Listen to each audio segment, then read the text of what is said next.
ఓం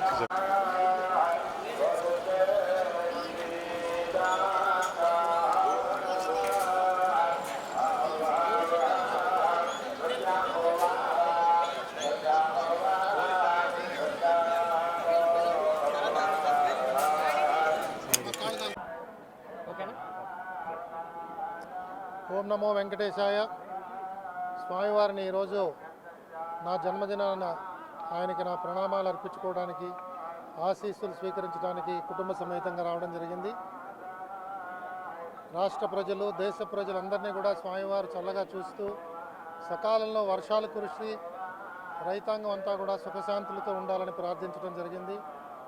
అలాగే ప్రజలు, భక్తులు అందరినీ కూడా తమ తమ ఓటింగ్ హక్కుని వినియోగించుకుని తప్పకుండా సకాలంలో వెళ్ళి ఓటు వినియోగించుకోవాల్సిందిగా ప్రార్థిస్తూ, ప్రజాస్వామ్య పాలన అంటే ధర్మపాలన, ధర్మపాలన అంటే వెంకటేశ్వర స్వామి యొక్క అభిష్టం మేరకు ప్రభుత్వాలు నడవడం, ప్రజలు ఆనందంగా ఉండడం, సుఖశాంతులతో ఉండడం, జీవన భృతి అందరికీ చక్కగా దొరికి ఆనందమయ జీవితంలో గడపాలని ప్రార్థించుదాం.